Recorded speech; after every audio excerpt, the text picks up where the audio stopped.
بسم اللہ الرحمن الرحیم۔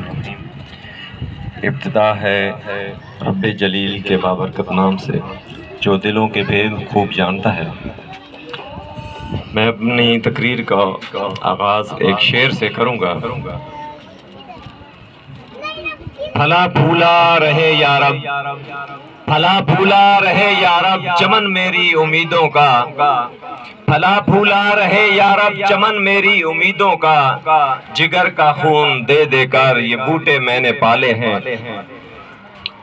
الحمدللہ آج ان بچوں کا اور سارے سٹاف کا رزلٹ کا دن ہے، اور نچوڑ اور جو انہوں نے محنت کی ہے اس کا آج یہاں ہم اناؤنسمنٹ کر رہے ہیں۔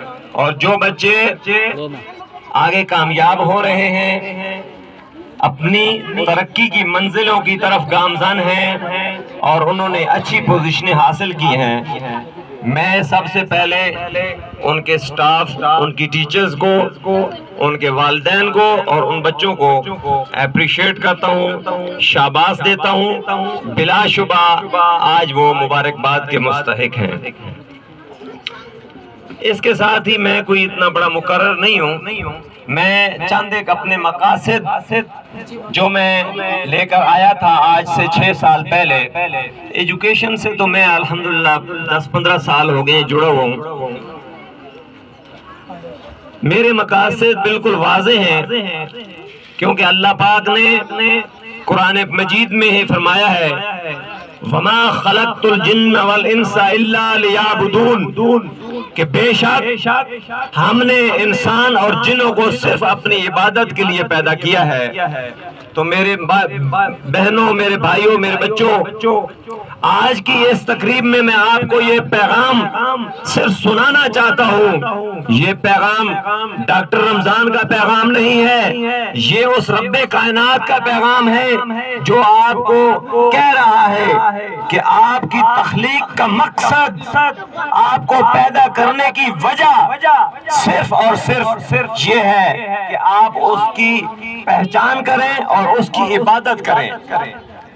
اب ہمارا ایک سوال پیدا ہوتا ہے کہ یا رب کائنات، ہم تجھے کیسے یاد کریں، ہم تیری کیسے عبادت کریں؟ تو اس سوال کو دور کرنے کے لیے اللہ کریم نے ایک نسخہ اتر کر ہرا سے سوئے قوم آیا، اتر کر ہرا سے سوئے قوم آیا اور ایک نسخہ کیمیا ساتھ لایا۔ وہ نسخہ کیمیا، وہ قرآن مجید ہر گھر میں موجود ہے، ہر زبان میں اس کا ترجمہ ہو چکا ہے، لیکن انفارچونیٹلی بدقسمتی سے آج اس کو صرف چوم کر اوپر اور طاق میں اپنے خوبصورت شیشوں میں لگایا جاتا ہے۔ اور معذرت کے ساتھ میں یہ بڑی معافی کے ساتھ ان علماء، ان صوفیاء، ان عابد، ان عبادت گزاروں سے میں یہ گزارش کرنا چاہتا ہوں کہ جو اس قرآن مجید کو یہ مقصد سمجھ کر پڑھتے ہیں کہ یہ صرف 30 نیکیوں کے لیے آیا ہے، تو میں آج ان کو یہ بتانا چاہتا ہوں کہ یہ صرف ایک لفظ پر 10 نیکیوں کے لیے نہیں آیا۔ یہ قرآن مجید رب کائنات نے آپ کو اپنے آپ کو پہچان کرانے کے لیے، کیسے عبادت کرنی ہے اس کو سمجھنے کے لیے، آپ نے اپنی زندگی کو کیسے آپریٹ کرنا ہے، اس 6 فٹ کے قد کو کیا لاگو ہونا ہے اور کیا اس میں سے نکالنا ہے، یہ قرآن مجید اس لیے آیا ہے۔ لہٰذا ہر زبان میں اس کا ترجمہ موجود ہے۔ اس قرآن کو میں اس چیز سے انکاری نہیں ہوں۔ شاید کوئی یہ فتویٰ لگا دے کہ ڈاکٹر رمضان 10 نیکیوں سے انکاری ہے، میں 10 نیکیوں سے انکاری نہیں ہوں، لیکن میں ایک پکار آپ کو اپنے دل کی پکار سنا رہا ہوں۔ میں یہ چاہتا ہوں کہ اس قرآن کو سمجھا جائے۔ اگر ہم آنے والے اس رمضان میں اللہ نے ہمیں زندگی دی ہے اور اس قرآن کو ہم سمجھ کر ایک رکوع بھی اگر ڈیلی پڑھ لیتے ہیں تو وہ ایک سپارہ پڑھنے سے میں سمجھتا ہوں افضل ہے۔ تو ہمارے آنے والے منصوبہ جات میں بالکل یہی چیز واضح ہے.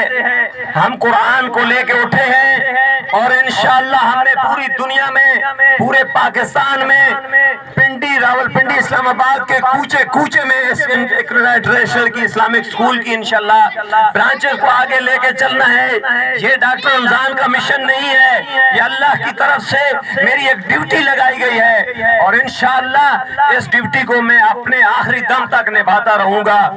آنے والے منصوبہ جات میں ہمارا انشاءاللہ بہت جلد ایک بچیوں کا مدرسہ ہم بنا رہے ہیں اور اس میں عالمہ فاضلہ کا ہم کورس کروائیں گے اور تفہیم القرآن، قرآن مجید کی تفہیم، اور اس کو ہم آگے پروموٹ کریں گے اور بچے، ہماری بچیاں جو ہیں وہاں پر پڑھیں گے. اسی طرح بہت جلد اگلے سیشن میں ہم لڑکوں کا مدرسہ بنائیں گے کیونکہ لڑکوں کے مدارس بھی زیادہ ہیں، سکول بھی زیادہ ہیں اور جمعے کے لیے بھی بچے جاتے ہیں تو وہاں پر بھی اچھی بات سن لیتے ہیں. ہماری مائیں بہنیں بیٹیاں جو اس چیز سے قاصر ہیں، آج مسجد میں وہ جمعہ پڑھنے نہیں جاتی، اس لیے میں نے سوچا ہے کہ میں اپنے پہلے ہی اقدام میں انشاءاللہ بہت جلد ایک بچیوں کے لیے مدرسے کا اعلان کرتا ہوں اور یہ انشاءاللہ لڑکیوں کے لیے ہم مدرسہ بنائیں گے. اس کے ساتھ میری جتنی بھی برانچز ہیں یا مزید جو برانچز ہم بنانا چاہ رہے ہیں وہاں پر الحمدللہ ثم الحمدللہ حفظ قرآن اور ناظرہ کمپلسری ہے. حفظ قرآن کے لیے بھی ہم چاہتے ہیں کہ ہر بچہ حفظ کرے اور اس قرآن کو سمجھ کر اپنی زندگی کو آگے کا اپنا نصب العین بنائے اور وہ ایک ٹائم پر حافظ، قاری، عالم بھی ہو، وہ ایک ٹائم پر پی ایچ ڈی ڈاکٹر بھی ہو، وہ ایک ٹائم پر انجینئر بھی ہو. اس کے لیے ہم الحمدللہ کام کر رہے ہیں. مستقبل بالکل ہمارا واضح ہے، ہم قرآن کی دعوت کو لے کر نکلے ہیں. اس میں آپ لوگوں کا مجھے پورے کا پورا تعاون چاہیے. اکیلا ڈاکٹر رمضان کوئی ادارہ نہیں بنا سکتا. اس ادارے کو بنانے کے لیے ایک آیا سے لے کر ویڈیو ڈائریکٹر اور چیئرمین تک ہر بندے کو اس میں اپنا پارٹیسپیٹ کرنا پڑے گا. اس میں سب سے بڑا حصہ ان ماؤں بہنوں بیٹیوں کا ہے کہ جو اپنے بچے کو بر وقت صبح تیار کر کے سکول بھیجتی ہیں. میں ان سے التماس کرتا ہوں کہ چھٹیاں کم سے کم کروائیں. ان والدین جو یہاں ان کے والدین بیٹھے ہوئے ہیں، یہاں ان کے لیے رزق حلال کما کر لاتے ہیں تو میں ان کا بھی مبارکباد کا مستحق سمجھتا ہوں. ایک بار پھر میں تمام کامیاب ہونے والے بچوں کو اپنی دل کی اتھاہ گہرائیوں سے مبارکباد پیش کرتا ہوں. والسلام.